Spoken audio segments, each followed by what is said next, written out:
찬송신격으로 신앙을 고백하시겠습니다.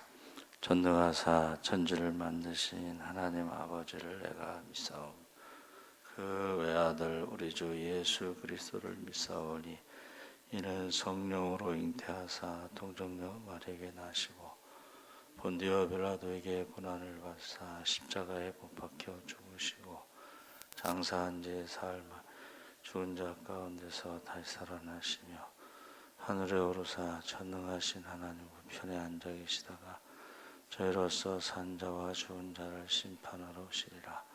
성령을 믿사오며 거룩한 공예와 성도가 서로 교통하는 것과 죄를 사하여 주시는 것과 몸이 다시 사는 것과 영원히 사는 것 믿사옵나이다. 아멘. 찬송가 542장 찬송하시겠습니다.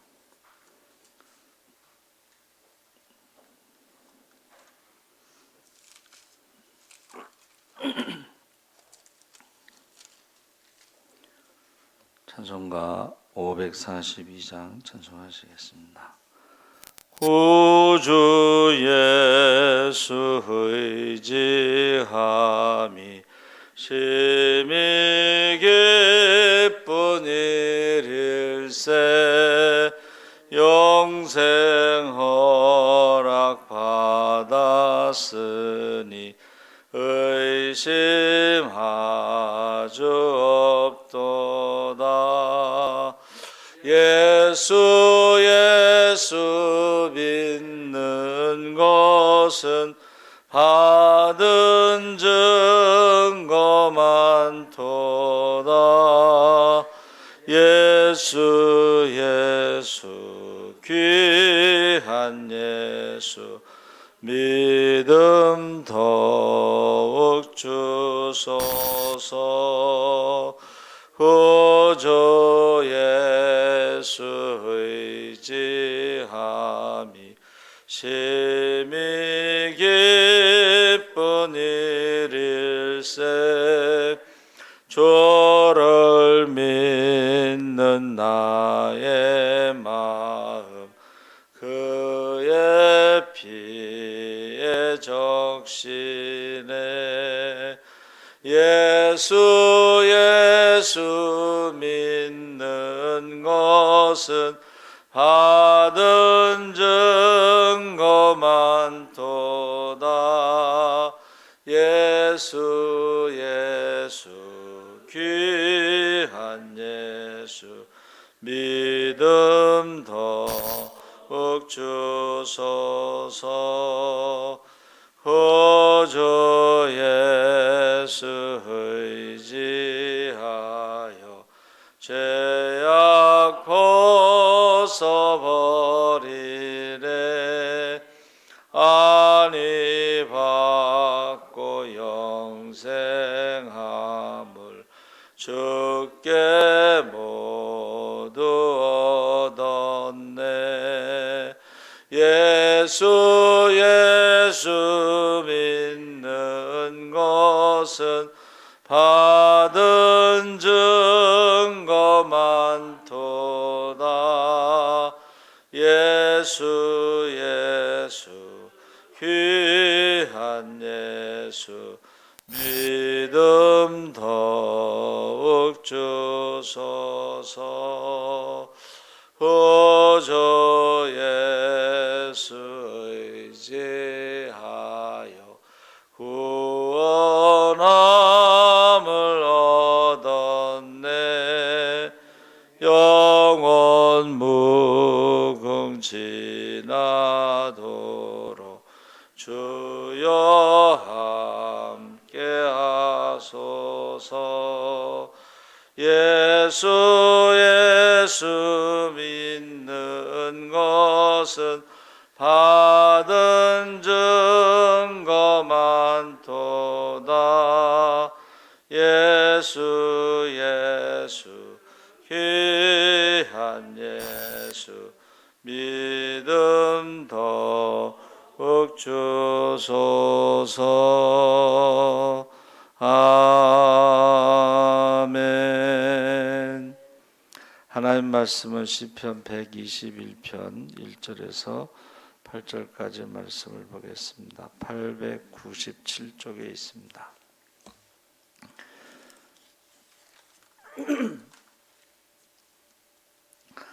제가 가진 성경은 896쪽에 있습니다. 121편 1절에서 8절까지 다 같이 읽겠습니다.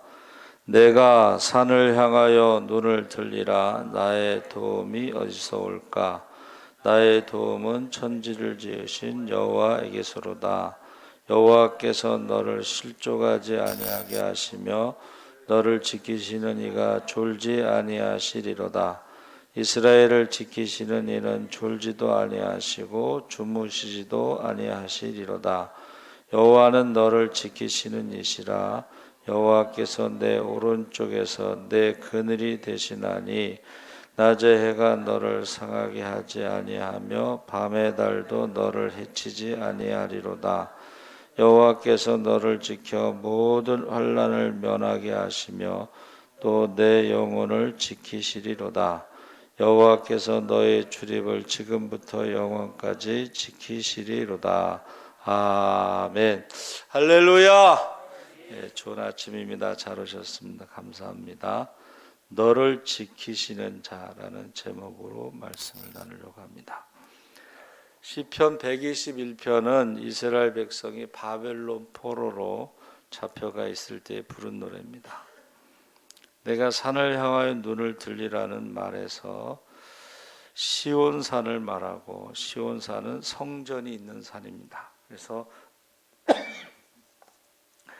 그 성전에 올라가는 노래 이렇게 돼 있죠. 그래서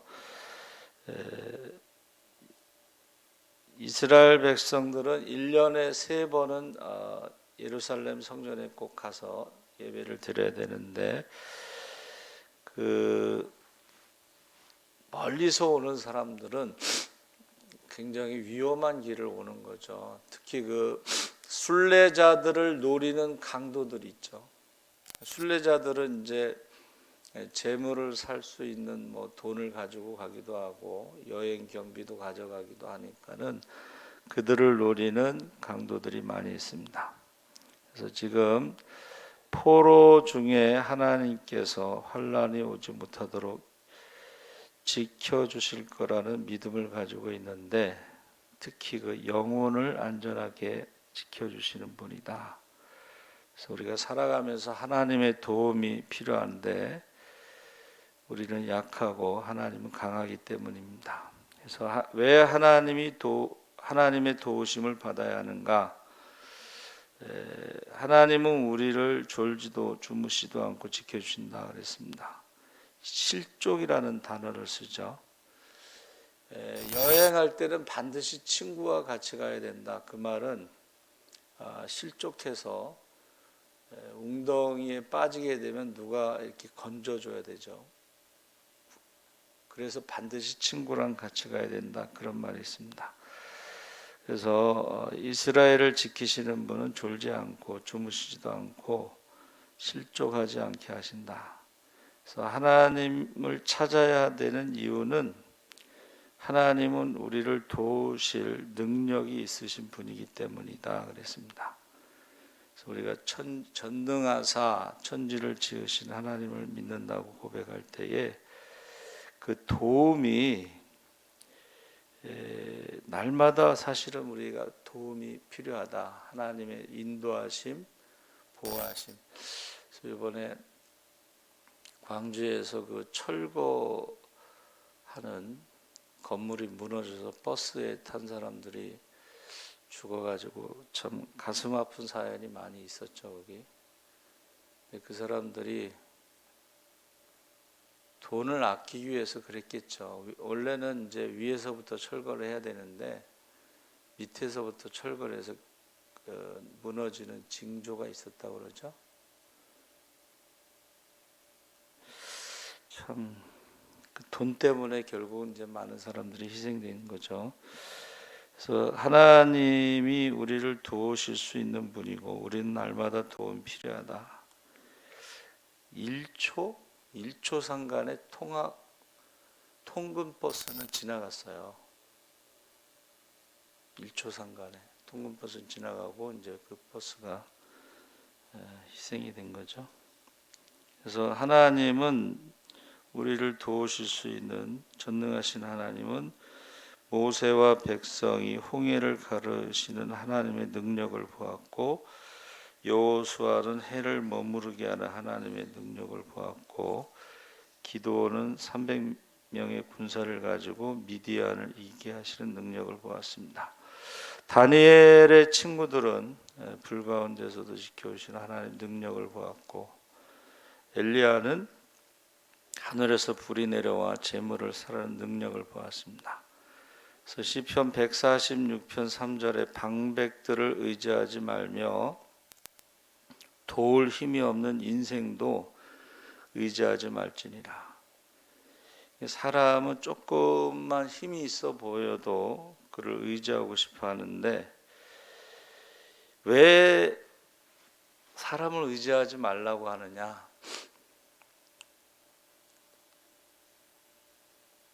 사람의 인생이 뭐냐?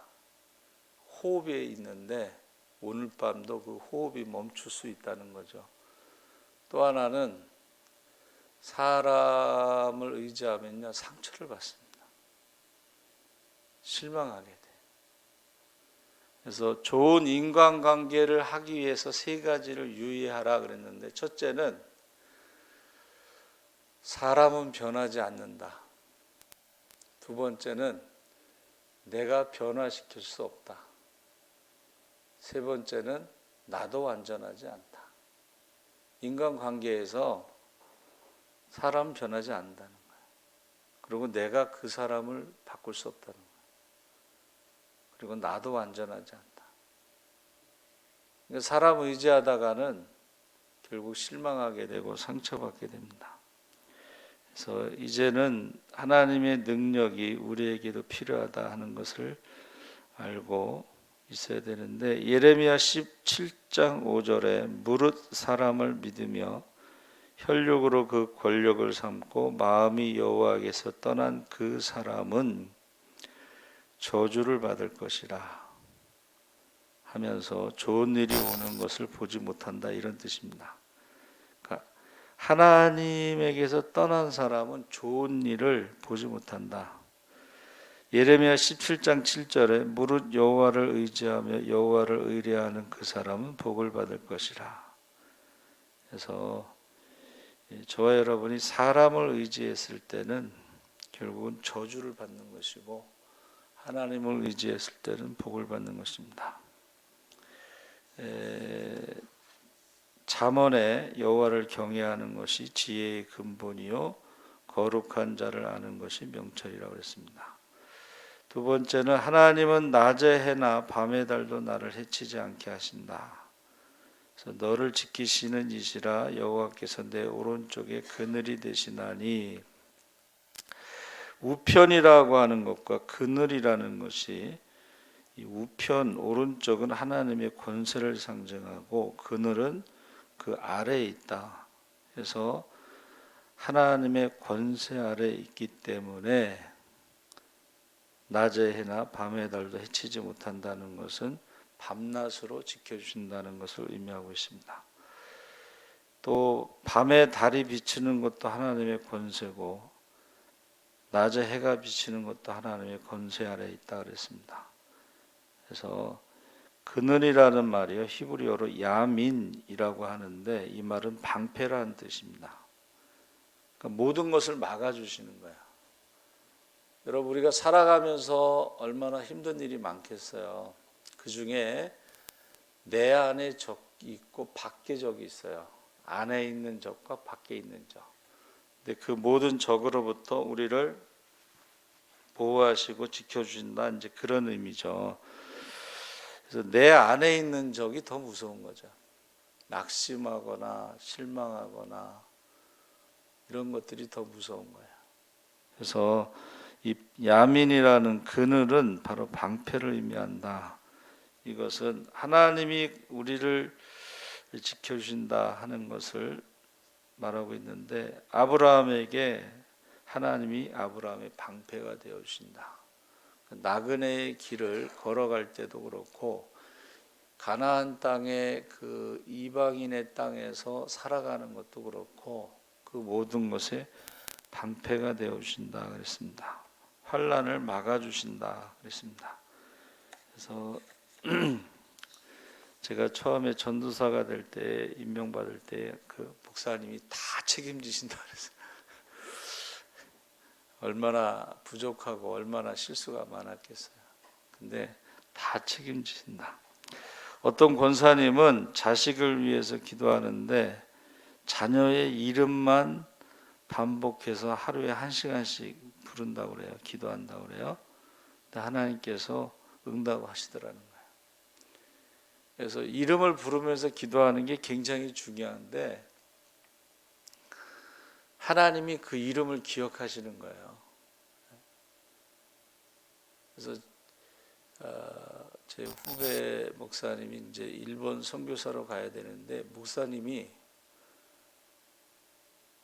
대답을 안 하시는 거예요. 첫 번째는 이제 선교사 훈련원에 가면 한 달에 100만 원씩 생활비를 내야 되는데 대답을 안 하시고, 두 번째는 이제 파송 받아야 되는데 대답을 안 하시고, 그래서 제가 기도하다가 얘기해 줬어요. 매일 1,000원씩 봉투에 담아서 일본 선교에 대해서 기도 제목을 써서 내라. 새벽에 그 목사님이 그 봉투를 읽으시니까 어떻게 1,000원씩 넣어서 하냐. 내가 시키는 대로 해.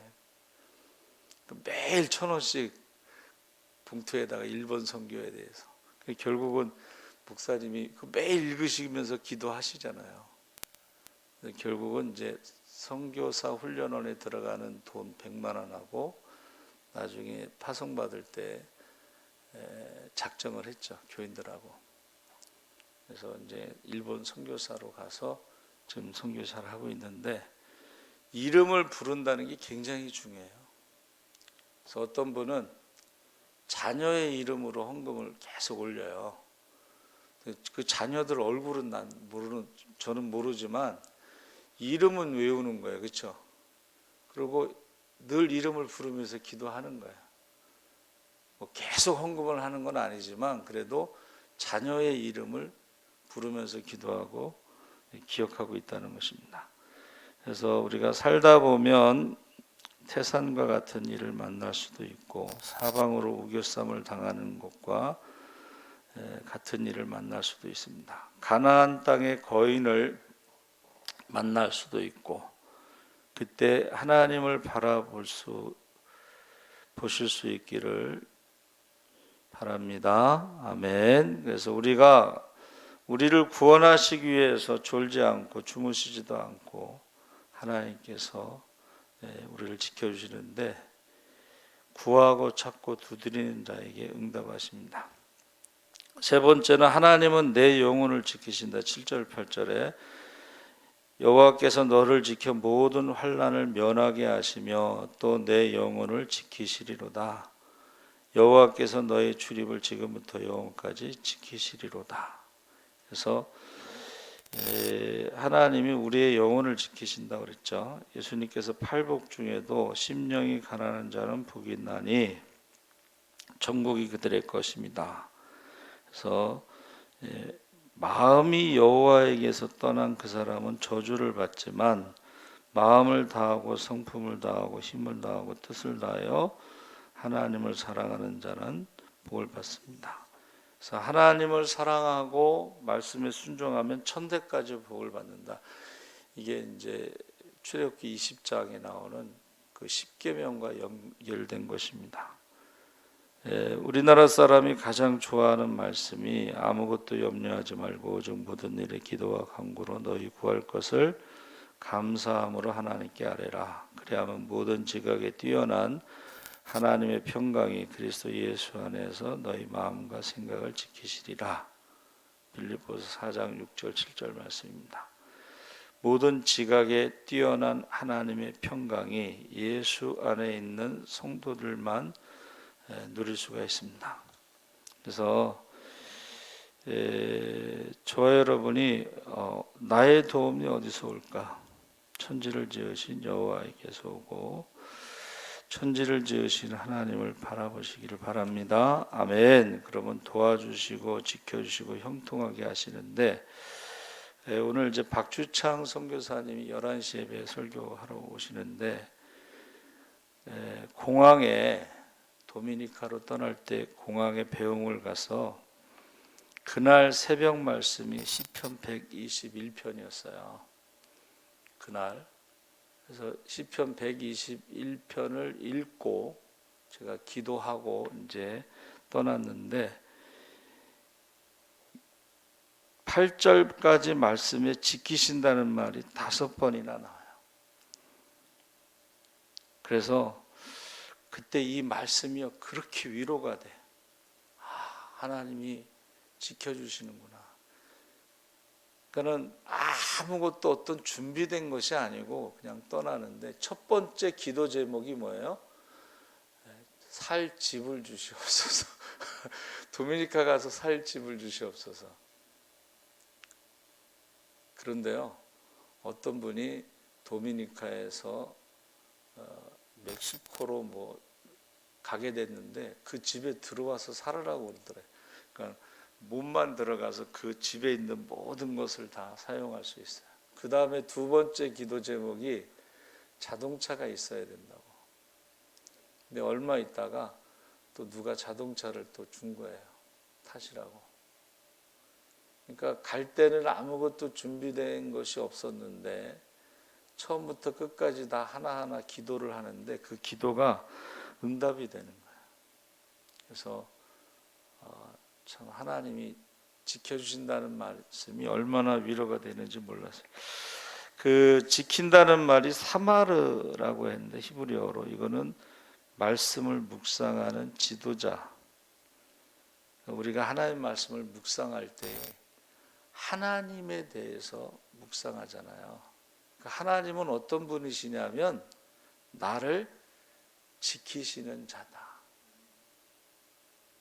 그래서 그늘이라는 것은 사실은 여러분 그늘은 가장 가까이 있다는 뜻이에요. 그렇죠? 멀리 있으면 그늘이 될 수가 없잖아요. 하나님은 가장 가까이 계셔서 나를 도와주시고 모든 환난을 명쾌하신다. 이 선교사가 떠날 때의 이 말씀이요. 너무 그 위로가 됐어요.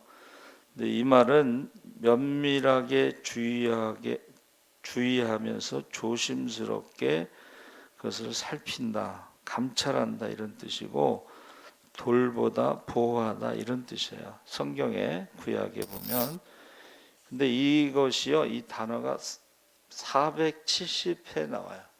이거는 굉장히 많이 나오는 거예요. 그래서 하나님께서 문지기가 되시고 파수꾼이 되시고 이런 뜻이 있고 중요시하다. 그러니까 너희는 택하신 족속 왕 같은 제사장 거룩한 나라 하나님의 소유된 백성이 이 소유라는 말이 소중하다 이런 뜻이에요. 그러니까 우리를 소중하게 생각하시면서 어떻게 해요? 우리를 지켜주신다. 졸지도 않고 주무시지도 않는다는 것이 이제 파수꾼의 의미가 있죠. 파수꾼. 그래서 어떤 분이 그 이야기를 썼어요. 24시간 365일 일하면서도 월급을 받지 않는 직업. 그게 부모라는 직업이래. 평생. 그게 부모라는 직업이래. 24시간 365일 고된 일을 하면서도 월급을 평생 받지 않는 직업이 부모라는 직업이라는 거예요. 하나님께서 우리를 그렇게 지켜주신다는 거예요. 근데 우리가 감사해야 되는 것이 마땅하죠. 부모에게도 그렇고. 근데 마지막 때가 되면 사람들이 감사하지 않는다. 감사하지 않는다. 그리고 부모를 거역한다. 사랑이 짙고 무정하고. 그래서 사실은 우리 박윤준 장로님 큰아들이 이제 박주창 목사님이신데 저희가 한 15년 정도 여기 있으면서 이제는 가족과 같아요. 사실은 박주청 목사님하고는 한 번도 만난 적이 없었어요. 그 전에는 박주청 목사님을 모르죠. 우리는 박윤준 장로님 때문에 선교를 하게 된 것이고, 사실 뭐 몇 번 본 적이 없어요. 그렇죠?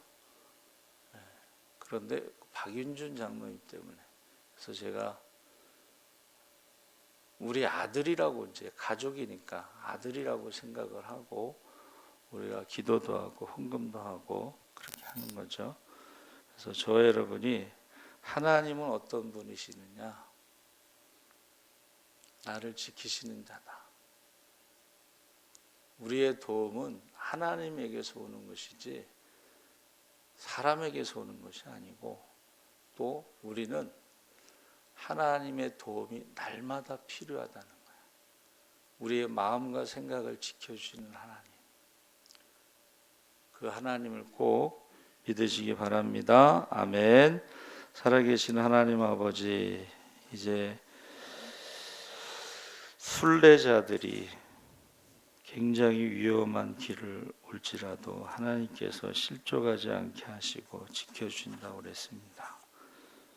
우리 박주창 목사님 선교사로 지구 반대편에 갈 때 하나님께서 주신 말씀대로 지금까지 지켜주시고 지금까지 공급하시고 보호하셔서 부족함이 없게 하신 것을 참 감사합니다. 도미니카의 확진자